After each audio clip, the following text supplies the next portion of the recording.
Shalom, shalom, peuple de Dieu, de partout où vous nous suivez dans le monde. Que Dieu vous bénisse. Nous sommes heureux pour toute personne de loin ou de près qui nous a suivis et qui continue toujours à suivre notre émission, la parole du pasteur. Et celui qui a toujours été connecté, branché, commenté aussi. Nous voulons que ces vidéos ou ces émissions ou cet enseignement qui a été toujours cher depuis le temps soit publié de tous afin que la connaissance croisse dans le peuple de Dieu. Nous vous bénissons de partout où vous nous suivez.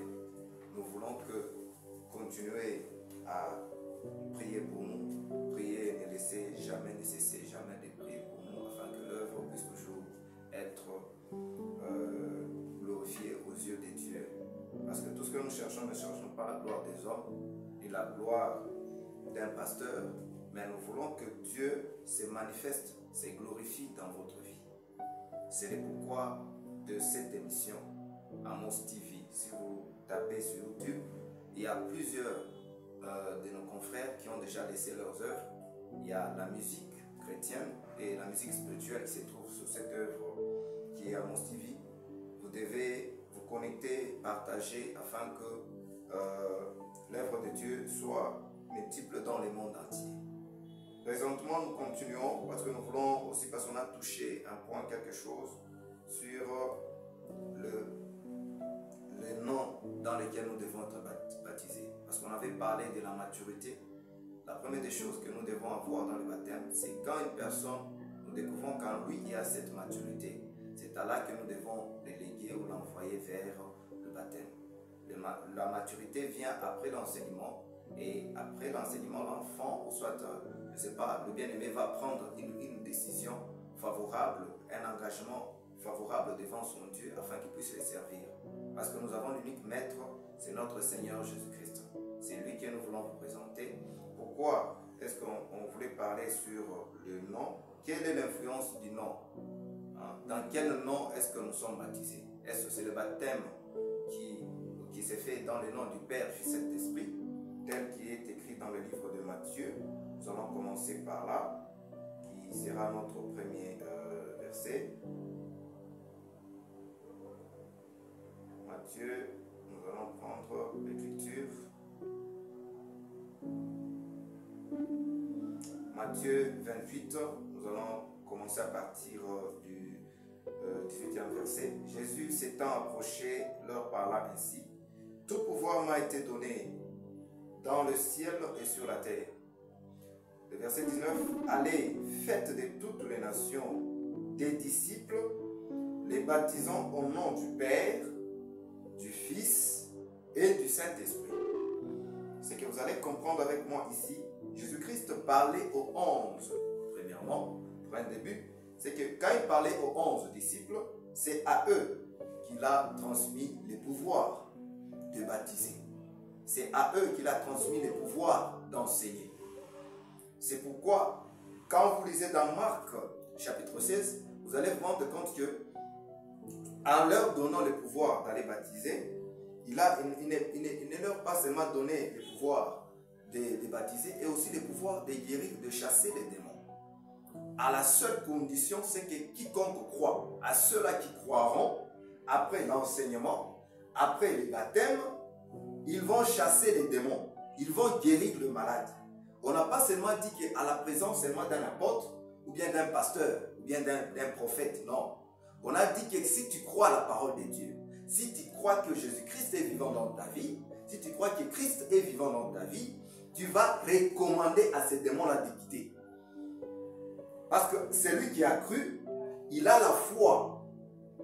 Or, la foi, c'est une sémence qui se cache derrière la parole. C'est que l'accomplissement, l'affinité de la parole de Dieu, c'est la foi. Parce que la foi crée. La foi engendre en nous le pouvoir et le faire.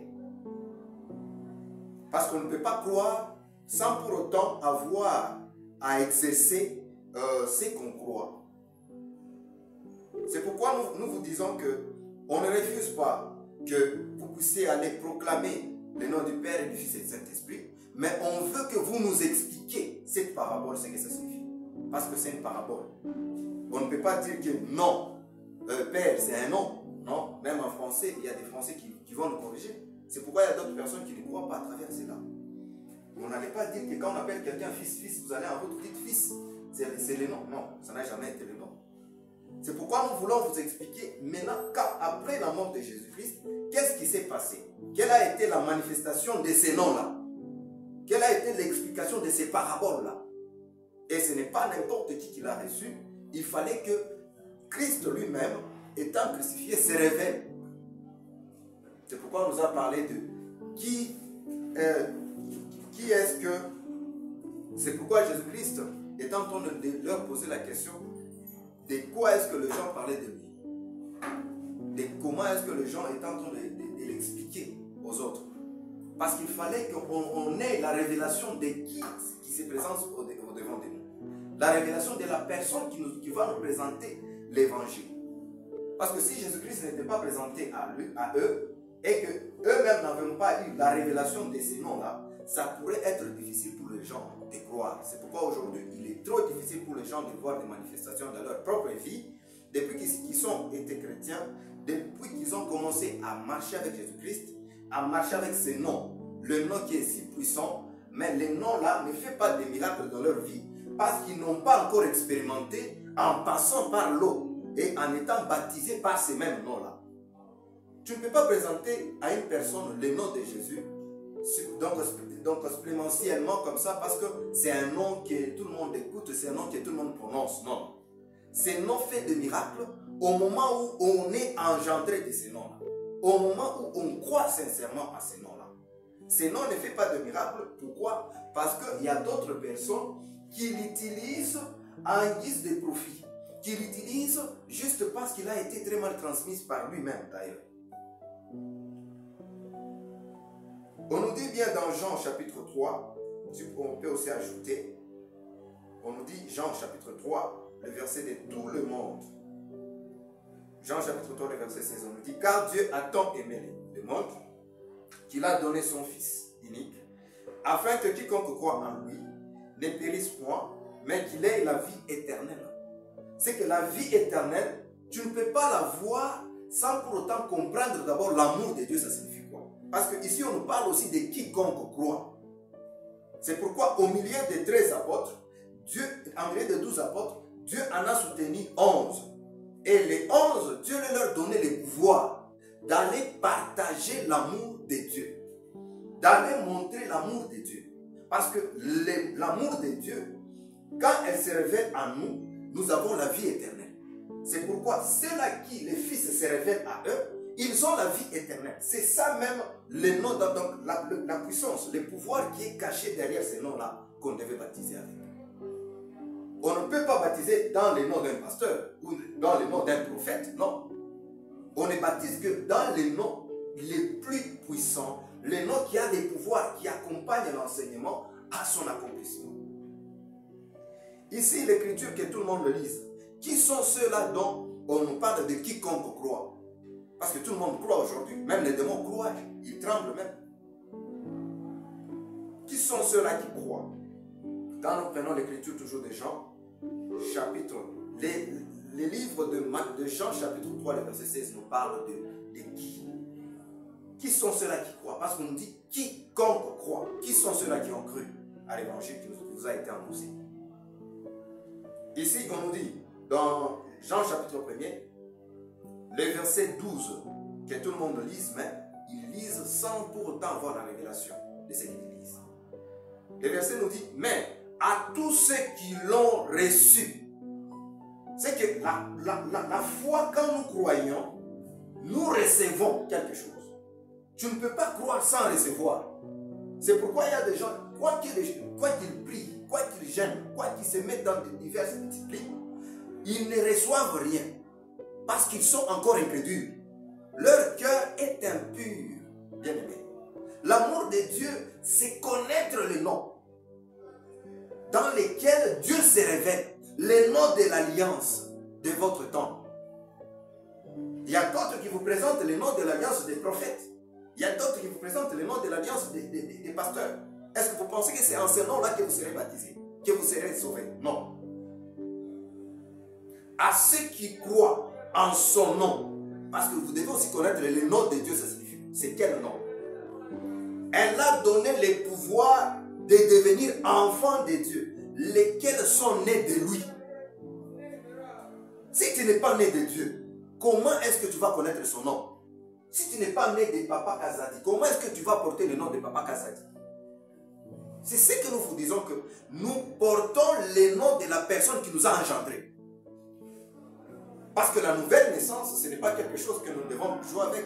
Tu ne peux pas rester là-bas de jouer avec les âmes des gens, non. Laisser les âmes des personnes faillir dans les péchés. C'est pourquoi il y a une prophétie qui nous a été annoncée aussi par Ésaïe. Ésaïe chapitre 43. Ésaïe, qu'est-ce que Ésaïe nous a dit? Ésaïe 43, le verset 1er. Ésaïe nous dit quoi? Ésaïe 53, je m'excuse, le verset 1er. Qui a cru à ce qui nous a été annoncé? Qui a reconnu le bras de l'Éternel? Parce que Israël, pour sortir, il devait traverser. La traversée n'était pas facile, bien aimé. La traversée était accompagnée par les objectifs et les buts. Les enfants d'Israël étaient butés à laisser, à abandonner, à quitter toute leur vie pour se rassembler afin de se préparer à la marche. Et quand ils ont quitté tous dans l'union, dans l'enseignement, dans l'amour fraternel, dans le partage de pain, dans les prières qu'ils faisaient avec Moïse, Dieu les a accompagnés à sortir. Et ils ont vu la main droite de l'Éternel. Comment est-ce que toi tu veux vers la main droite de l'Éternel dans ta vie, dans tes prières, dans le travail que tu fais, dans les activités que tu es en train de chercher à faire, des affaires? Comment est-ce que tu veux que le ministère que tu as progresse si tu n'as pas le nom qui doit te pousser à aller de l'avance, bien aimé? C'est pourquoi nous sommes venus vous dire que le nom véritable, le nom dans lequel nous devons être baptisés, c'est le nom de Jésus-Christ. Parce que Pierre, après 10 jours que Jésus-Christ est monté au ciel, Pierre est descendu pour baptiser au nom du Père et au nom du Seigneur Jésus-Christ. Il n'a pas prêché, il n'a pas parlé du nom du Père, Fils et Saint-Esprit. Parce qu'il fallait avoir la révélation du nom du Père, du Fils et du Saint-Esprit. Parce que Père, Fils et Saint-Esprit ne sont pas les noms. Hier, je vous ai dit que quand les autres font les signes de la croix, or, nous avons Père, Fils, Saint-Esprit, c'est 3 choses. Maintenant, quand ils font les signes de la croix, ça devient 4. Le 4e là, c'est quel nom? C'est que vous priez un Dieu que vous ne connaissez pas. Vous faites des signes prophétiques que vous ne connaissez pas leur signification. Parce que ces gens-là vous ont trompé de beaucoup de choses. Le nom le plus puissant, c'est le nom de Jésus. C'est le nom dans lequel nous devons être sauvés. C'est pourquoi nous allons prendre l'écriture de Jean, rentrons toujours dans les évangiles, parce que c'est là qu'il y a beaucoup de confusion. Ici, n'oubliez pas que nous sommes toujours dans la loi de Moïse. Et il faut expliquer la loi. La loi, on ne la vit pas. La loi doit être expliquée pour que nous puissions vivre la grâce, la liberté et la vérité. Dans Jean chapitre 14, dans son verset 16 à 17, nous lisons, ici on nous dit, « Et moi, je prierai le Père, et il vous donnera un autre consolateur, afin qu'il demeure éternellement avec vous. L'Esprit de vérité, que le monde ne peut recevoir, parce qu'il ne les voit point, et ne les connaît point. Mais vous les connaissez, car il demeure avec vous, et il sera avec vous. » Bien-aimés dans le Seigneur, on ne nous a pas promis à être baptisés dans le nom du Père, Fils et Saint-Esprit. On nous a promis que les consolateurs viendra nous enseigner les noms dans lesquels nous devons prier. C'est que les noms de l'alliance, les noms qui changent toutes choses dans notre vie, les noms qui nous préparent à l'enlèvement, parce qu'il est parti préparer une place pour nous, afin que ceux-là qui vont croire en son nom, parce que le nom d'abord ici, nous parlons de l'unique nom, c'est le nom de Jésus-Christ. Le nom de Jésus-Christ. C'est l'unique nom qu'on nous a donné pour hériter la vie éternelle. C'est l'unique nom qui nous a été donné pour vivre dans la vérité. C'est l'unique nom que toi, ton ministère, ton église pourra progresser. La bénédiction des enfants de Dieu en dépend, bien aimés. Si vous ne nous donnez pas la bénédiction à partir de ces noms-là, il vous serait difficile de croire. Il vous serait difficile que les gens puissent vivre la bénédiction dans leur vie. Parce qu'il est le même Dieu, il n'a pas changé. Il est le même esprit qui a juste porté corps. Et c'est ce que les gens ne savent pas. Dans Jean 4, c'est un verset que beaucoup lisent. Jean 4, verset 24. Parce qu'il fallait que Jésus-Christ montre à la femme qu'il ne s'agit pas seulement d'aller à la montagne, mais il fallait connaître aussi le temps dans lequel tu es. Quel est le nom de l'alliance que Dieu a fait dans ces temps? Et quel lieu que toi tu dois prier? Et les gens ne savent pas comment expliquer toutes ces choses. Dieu est esprit et il a juste pris corps.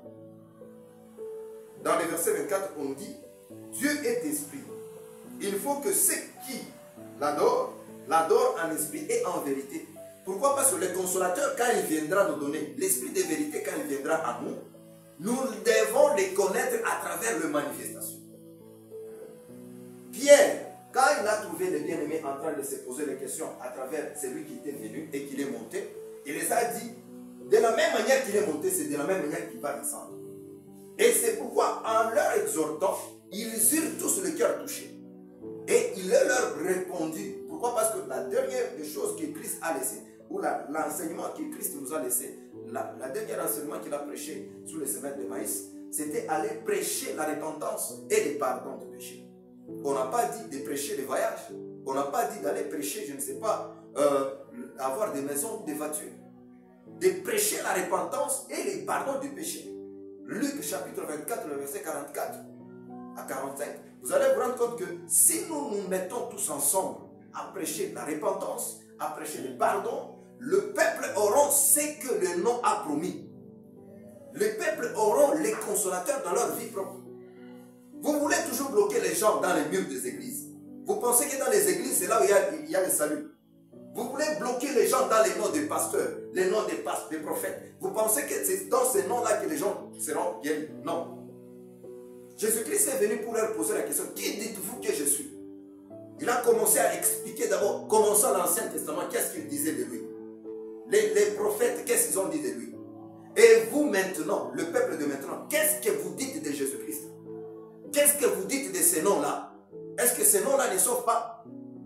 Et pourquoi vous baptisez dans d'autres noms? Parce qu'aucun apôtre n'a prêché le nom du Père, Fils, Saint-Esprit. Aucun apôtre, même pas Paul, il n'a baptisé au nom du Père, Fils, Saint-Esprit. Ni Corneille, il n'a jamais été baptisé au nom du Père, Fils, Saint-Esprit. Mais pourquoi aujourd'hui, ce sont des églises qui continuent? Parce qu'ils sont perdus et ils continuent à faire perdre les autres. C'est ça l'esprit du siècle, la séduction, les œuvres d'Antichrist. En tout cas, bien aimés dans le Seigneur, nous vous invitons à écouter ce que l'Esprit dit à l'Église. Parce que si Israël avait perdu l'oreille et l'entendement, il est fort probable qu'aujourd'hui, qu'il y ait encore la même chose qui se répète. Parce qu'il n'y a rien de nouveau sous le soleil. Toute chose que l'homme pourra faire ne peut être que dans son intérêt. Jésus-Christ a parlé à la femme de Samaritaine du temps.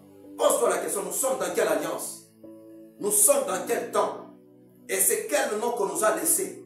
C'est quel message que les apôtres ont prêché? C'est ça les questions qu'on ne se pose pas. À cause de l'ignorance et à cause aussi des manques de connaissances. C'est pourquoi plusieurs seront perdus parce qu'ils ne sont pas dans la voie de la vérité. Daniel a prophétisé dans Daniel chapitre 12. La connaissance augmentera. Et ce livre sera présenté à tout le monde et plusieurs aussi seront perdus. Non pas pour la honte éternelle. Et non pas pour la vie éternelle, mais pour la honte éternelle. C'est pourquoi vous qui ne cherchez pas la vérité, vous allez suivre le chemin de la perdition. Et ça ne sera pas une bonne chose. Jésus-Christ a porté le corps, c'est pour nous montrer combien de fois il nous aimait. Et les quiconque croit, je vous ai dit que dans Jean 1, c'est ceux qui sont nés de Dieu. Tu ne peux pas naître de Dieu sans pour autant connaître le nom de ton Père. Tu ne peux pas naître de Dieu sans pour autant connaître l'origine de ton Père. Parce qu'il y a des gens qui prient un Dieu qui ne connaît pas l'origine. Nous allons aussi essayer de vous expliquer l'origine de toutes ces choses là-bas. Vous permettant aussi de connaître ce que Dieu a caché dans ces Écritures. Parce qu'il y a des gens qui ne lisent pas. Ils se focalisent dans leurs pensées seules. Hein? Et nous allons vous expliquer comment est-ce que Dieu est en train d'agir depuis l'Ancien Testament jusqu'à maintenant. Quand on dit le Père, Père n'est pas un nom. Fils n'est pas un nom. Saint-Esprit n'est pas un nom. Tout ça, quand on ne réalise pas, on est encore aveugle. Nous devons chercher plus à avoir le discernement. Nous devons chercher le discernement. Quand est-ce que le Père est manifesté? Quand est-ce que le Fils est manifesté? Quand est-ce que le Saint-Esprit est manifesté? Nous devons comprendre ces choses. Le Père est venu avec quoi? Le Fils est venu avec quoi? Le Saint-Esprit nous a apporté quoi? Nous devons comprendre ces choses. Sinon, vous serez en train de prêcher autre chose et dire autre chose et puis vous proclamez le nom de Jésus en disant que c'est lui qui sauve alors que ce n'est pas lui qui sauve. Parce que celui qui sauve, c'est le nom que vous avez commencé avec. Il y a des gens qui continuent avec leur Père. Nous savons toutes ces choses et nous allons les dénoncer. Quel est le nom? Le nom de Dieu, c'est quoi? Apocalypse chapitre 19. Parce que Paul et Pierre, Jean haït cette révélation aussi, comme tous les autres apôtres que je viens de citer. Paul, Jean, Pierre, tous n'ont pas prêché n'importe quel nom, ils ont prêché ces noms-ci. Apocalypse chapitre 19, le verset 12. On peut commencer à partir du verset 12. L'Écriture nous dit, ses yeux c'était la description de Jean, celui de Patmos, c'est qu'il était en train de voir de ces noms-là. Les noms de celui qui doit venir te sauver ce matin, les noms de celui qui doit sauver ta vie, ta famille, ton travail, notre pays, la RD Congo. Sur quel nom que la RD Congo doit marcher pour vaincre tous ces malfrats qui sont en train de déranger notre pays. Le verset 12 nous dit, ses yeux étaient comme une flamme de feu. Sur sa tête étaient plusieurs diadèmes. Il avait un nom écrit que personne ne connaissait, si ce n'est lui-même. C'est pourquoi les gens de ce siècle ont aussi porté quelque chose sur la tête. Ils ont aussi écrit un nom. Vous devez tirer attention. Vous qui prononcez avant Jésus-Christ les noms d'autres dieux. Vous qui prononcez avant Jésus-Christ les noms d'autres prophètes. Nous savons qu'il y a des gens qui ont déjà porté leur nom. Ils sont déjà scellés, ils sont déjà marqués. Et vous, quand vous les voyez, vous priez à leur nom, alors que vous priez les noms de ces démons-là. Nous devons tirer attention, bien-aimés. Parce que le nom de Jésus-Christ n'est pas révélé à tout le monde. Le nom de Dieu n'est pas révélé à tout le monde. Le verset 13, on nous dit, il était revêtu d'un vêtement teint de sang. Son nom est la parole de Dieu. Et si toi tu rejettes la parole de Dieu, c'est que tu as rejeté celui que Dieu te appelle Dieu. Aujourd'hui, je viens de vous révéler le nom de Dieu. C'est sa parole. Si tu rejettes la parole de Dieu, tu rejettes Dieu. Parce que depuis le commencement, on a parlé rien que des ordonnances, les commandements, toutes ces choses là-bas ne parlaient que de lui-même. C'est vous-même qui prononcez dans votre bouche qu'il ne partage pas sa gloire. Mais comment est-ce que vous n'arrivez pas à connaître ni son origine, ni son nom? Mais tu prétends prier Dieu. Non. C'est pourquoi vous êtes en train de l'adorer des lèvres seulement. Votre cœur est incrédule, est endurci par l'amour de ce siècle. Et c'est pourquoi il y a d'autres qui transmettent les pouvoirs de ce siècle au lieu de transmettre le nom de Jésus. En tout cas, que Dieu vous bénisse. Et pour la suite, vous allez comprendre qu'il est en train de présenter l'un de ces noms-là. Dans Jean chapitre 17, dans la prière sacerdotale, parce que lui étant le souverain sacrificateur, pour s'aider à cette œuvre, il ne devait que prononcer le nom le plus glorieux, le nom qu'il avait établi. Dans le chapitre 17 de Jean chapitre 15, on nous dit, j'ai fait connaître ton nom aux hommes que tu m'as donnés.